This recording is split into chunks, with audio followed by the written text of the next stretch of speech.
Salutations à toutes et à tous, bienvenue dans ce nouveau numéro des Vendredis d'Histoire, dans lequel je vais vous lire Un lion très coquet de Valérie Weichart-Giuliani, illustré par Lily la Baleine et édité par Maison Elisa. Donc à votre avis, pourquoi ou pour qui Sergio le lion compte se faire aussi beau? Il n'y a qu'une seule façon de le savoir, c'est d'écouter l'histoire.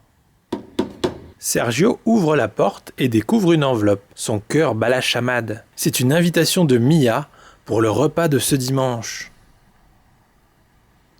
Sergio en oublie ses tartines et son café et file choisir sa tenue pour le futur déjeuner. « Mais ma crinière, ça ne va pas du tout !» gémit-il. Il décide alors de se rendre chez Raymond l'éléphant, le meilleur des coiffeurs. Sa réputation est sans pareille. Il fera certainement des merveilles. « Sergio, c'est un honneur de te voir dans mon salon. »« Salut Raymond, j'ai un rendez-vous très important. » L'éléphant sûr de lui se lance. Après plusieurs longues minutes d'attente, il s'exclame « Et voilà !»« Non, ça ne va pas. Raymond, on ne voit que mes oreilles et ma crinière ressemble à de la ficelle. » Sergio s'en retourne chez lui, très déçu.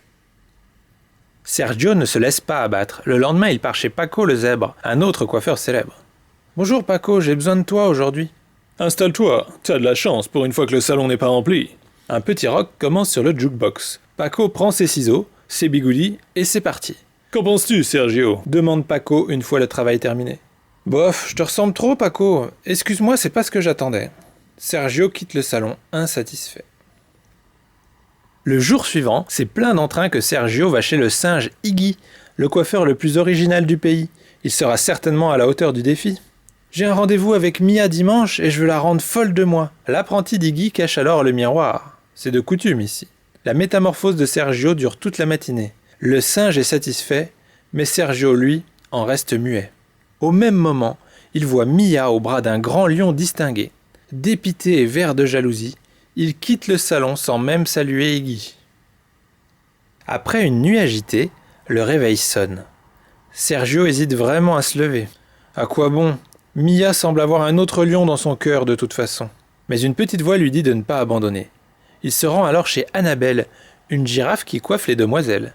Mais qui ne tente rien à rien, se dit Sergio en retrouvant son entrain. « Bonjour Annabelle, pourrais-tu m'arranger ça ?» demande Sergio en lui montrant le désastre fait hier par Iggy sur sa crinière. Pour défaire les dreadlocks, Annabelle prend tout son temps et lui fait un lissage délicat. En se découvrant, il pousse un cri d'effroi. « Annabelle, misère, je ressemble à ma mère !» Annabelle s'affole en s'excusant. Sergio retourne chez lui, les bras ballants. Il croise alors Carla, sa sœur adorée, elle aussi coiffeuse aux doigts de fée.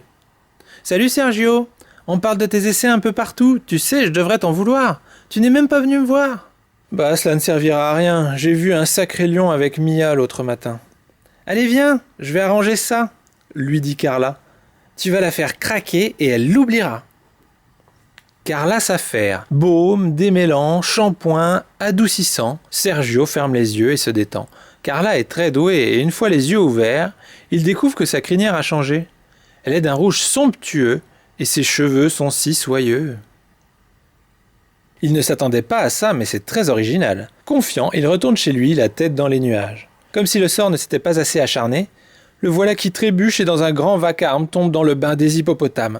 Il en ressort évidemment trempé, en colère et tellement navré. Malheureux, le dos voûté, lui qui d'habitude marche toujours la tête fièrement relevée, rentre chez lui, se cache dans son lit et envisage de ne pas aller chez son ami. Dimanche, Sergio est réveillé par le chant des oiseaux. Il sort du lit en traînant les pieds. Que faire? Rester enfermé ou alors se préparer pour rendre visite à son aimé? Traîner en pyjama toute la journée n'est pas sa tasse de thé, alors il décide de s'habiller. Et là, miracle, il n'en revient pas. Sa crinière est sèche et toute gonflée. Il n'a jamais été aussi bien coiffé. Ni une ni deux, il met son plus beau complet et se rend chez Mia, souriant et fringant. Mia l'accueille à bras ouverts.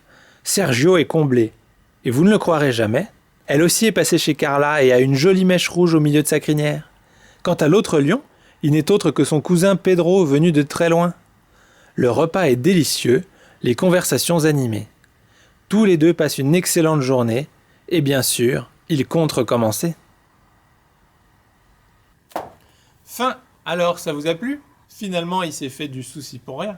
Et du coup, vous avez préféré quelle coiffure de Sergio? Et donc par extension, quel est votre coiffeur ou coiffeuse de la savane préférée? Donc voilà, sur ces bonnes paroles, je vous souhaite à toutes et à tous un excellent vendredi et un excellent week-end. Et je vous dis à la semaine prochaine pour une nouvelle Vendredi Histoire. Salut!